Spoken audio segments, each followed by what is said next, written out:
बनारस में भी हमारे प्रत्याशी के रूप में।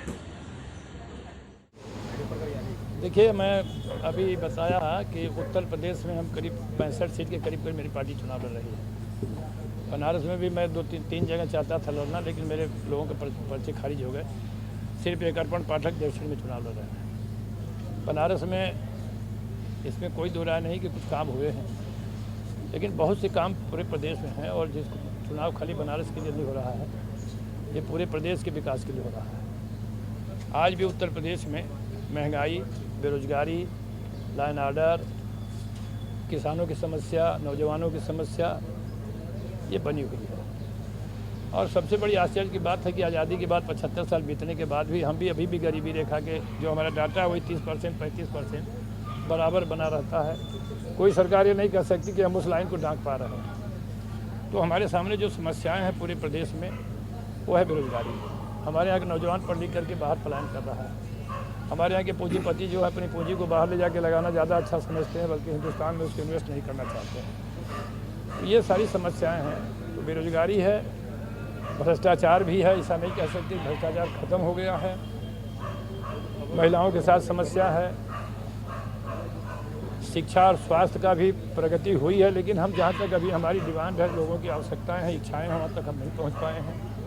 तो ये सब प्रमुख मुद्दे हैं। दूसरा यह है कि उत्तर प्रदेश में, पूरे देश में हम भाईचारा को स्थापित करने के लिए मेरी पार्टी चाहती है कि भाईचारा का माहौल रहे। राजनीतिक दलों ने भाईचारा बिगाड़ने के लिए, चुनाव जीतने के लिए हिंदू का नारा, जाति का नारा हर चुनाव में मुद्दा बन जाता है।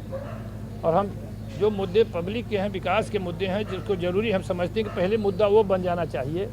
ये भी बातें आप कर लो, कई बातें हैं तो करो, लेकिन वो मुद्दा प्रमुख हो जा रहा है चुनाव में, जहाँ लोगों का ध्यान बढ़ जाता है और हम अच्छे मुद्दों को नहीं उठा पाते। मेरा ये डिबेट नहीं हो पाया कि स्वास्थ्य विभाग में कितनी जगहें खाली रह गई, शिक्षा में जो है स्कूलों में टीचर नहीं है क्यों रह गई, हम जो है हमारे बहुत चीज़ें जो है आज हम सिर्फ बेच रहे हैं, खरीद रहे हैं, उस पर नहीं हो रही हैं। हम कहीं धर्म की बात पर, कहीं जाति की बात पर चुनाव जीत जाते हैं। और ये जो छोटा छोटा प्रलोभन दे करके हम चुनाव जीतने की बात करते हैं, वो मैं समझता हूँ कि सबसे ज़्यादा लोकतंत्र के लिए, देश के लिए खतरा है। बताते हैं, उसके बाद फिर कैंसिल हो जाता है। पिछली बार भी आप लोगों ने बहुत जोर शोर के साथ मीडिया को कम्युनिकेट किया गया, उसके बाद वो भी कैंसिल हो गया। इस बार का भी दौरा आप लोग कह रहे हैं कि कैंसिल संभावित में आ गया। अब देखिए, बिहार का मामला इतना ज़्यादा है कि बिहार में ज़्यादा समय देते रहते हैं और पूरे देश भर में भी जाते हैं। उत्तर प्रदेश में उनकी आने की इच्छा बराबर रहती है, कोशिश करते रहते हैं, लेकिन संभव नहीं हो पाया। मेरा प्रयास है कि उनको लाया जाए और आएंगे उत्तर प्रदेश में। मैंने कहा ना कि पिछली बार हम किसी के सपोर्ट में रहते थे, उसमें जाते थे।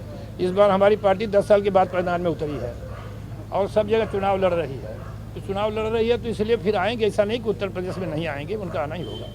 ये कहा जा रहा है कि वो मोदी को कहते हैं उनके हनुमान है, इसीलिए अपने भगवान के गढ़ में नहीं आ रहे हैं क्या? नहीं, ऐसा नहीं है। अगर उनका हनुमान तो हनुमान होना, भगवान का नाम लेना, उनका हनुमान होना कोई नाजायज नहीं है। लेकिन राजनीति अपनी जगह पर, सम्मान करना अपनी जगह पर। प्रधानमंत्री का अगर सम्मान करते हैं तो कोई बुराई नहीं है, लेकिन अपने इशू को शेयर करते हैं तो ये मैं समझता हूँ कि वो अपनी बात को, जज्बात को ठीक से कहते हैं। पार्लियामेंट में भी कहते हैं, जनता में भी कहते हैं, और अपने पार्टी को मैदान में भी अगर उतारा है तो अपने सिद्धांतों को, असूलों को पब्लिक तक पहुँचाने के लिए पार्टी उनका चुनाव लड़ रही है।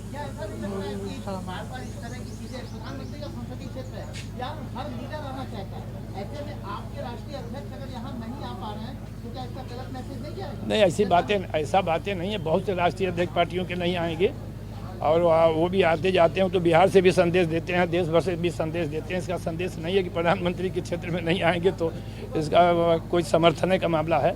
हमारी पार्टी अकेले चुनाव लड़ रही है। बिहार में अकेले चुनाव लड़ी, झारखंड में अकेले चुनाव लड़ी, मणिपुर में चुनाव अकेले लड़ रही है। हम अपने वसूल पर, अपने सिद्धांत पर, जो स्वर्गीय रामविलास पासवान जी के वो था, सोच थी, उसके आधार पर चिराग पासवान भी काम कर रहे हैं। मैं अर्पण पाठक, लोक जनशक्ति पार्टी रामविलास का वाराणसी शहर दक्षिणी से प्रत्याशी हूँ। दक्षिणी में आप किस तरीके का फाइट अपने आप को फाइट में किस तरीके से देख रहे हैं?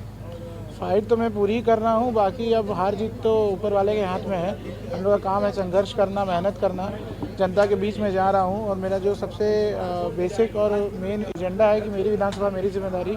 मैं चुनाव भी इसीलिए लड़ रहा हूँ कि जो प्रतिनिधि और जनता की समस्या के बीच का माध्यम होता है वो सही नहीं है। वो मैं माध्यम बनना चाहता हूँ ताकि दर दर भटकना ना पड़े क्षेत्र की जनता को। अभी दक्षिणी में मंत्री और महंत के बीच की लड़ाई चल रही है, उसमें आप अपने आप को कहाँ रखते हैं? मैं अपने आप को एक सेवक के रूप में रखता हूँ। अगर कोई मंत्री है, कोई महंत है तो मैं सेवक हूँ। अगर जनता चाहती है कि सच में सेवा हो तो एक सेवक को चुने, ना मंत्री को चुने ना महंत को चुने। तो प्रथम प्राथमिकता क्या रखेंगे आप? मैंने बताया कि मेरी सबसे प्रथम प्राथमिकता यही है कि मैं वो माध्यम बन जाऊँ, मैं इस क्षेत्र में पूरे टाइम रहूँ। मैं घर घर में अगर किसी को नॉर्मल परेशानी भी होती है तो वो संकोच ना करे कि मैं विधायक जी तक कैसे पहुंचूं या उनके प्रतिनिधि तक कैसे पहुंचूं। तो माध्यम में आसान बनाना चाहता हूं। इसमें मेरे पर्सनल मैनिफेस्टो भी है। 403 सीटों पे उत्तर प्रदेश में बहुत से प्रतिनिधि लड़ रहे हैं, लेकिन इकलौता मैं ऐसा प्रतिनिधि हूँ जिसने सिर्फ और सिर्फ अपने विधानसभा के लिए मैनिफेस्टो बनाया है। मेरी में एक अहम सवाल उठता है कि जब चिराग जी का प्रोग्राम बना, जी प्रत्याशी हैं, उस जी समय आपको कितना अच्छा लग रहा था, अब उनका प्रोग्राम पोस्टपोन हो रहा है, तो ऐसे में कितनी हताशा है, कितना निराशा है और क्या उससे कुछ उम्मीदें थी आपको? मैंने उम्मीद है और आशा है, राष्ट्रीय अध्यक्ष जी भी पूरा भरोसा है, प्रदेश अध्यक्ष जी भी पूरा भरोसा है कि वो आएंगे। संभावित है कुछ हो सकता है, ऊपर नीचे हो, 3 नहीं 4 को आएंगे, लेकिन हम लोग को पूरी आशा है कि वो युवाओं के नेता हैं और वो बेशक आएंगे। मुझे अच्छा, लगता है हमें शहर दक्षिणी को लेकर के मतलब कोई भी विधानसभा से खड़ा होता है तो अपने विधानसभा के बारे में पूरी जानकारी रखता है। तो आप हमें बता दें कि आपके विधानसभा दक्षिणी में कुल कितने वार्ड हैं और कितने थाने हैं? मेरे में 32 वार्ड है और बेसिक अगर मेन थाने देखें तो 3 थाने आते नहीं, हैं। कुल थाने दक्षिणी में कितने हैं? कुल दक्षिणी में टोटल 3 थाने ही बोलूँगा, चौकियाँ अलग हो सकती हैं। अच्छा, कुल दक्षिणी में जी। 3 थाने हैं। ठीक है।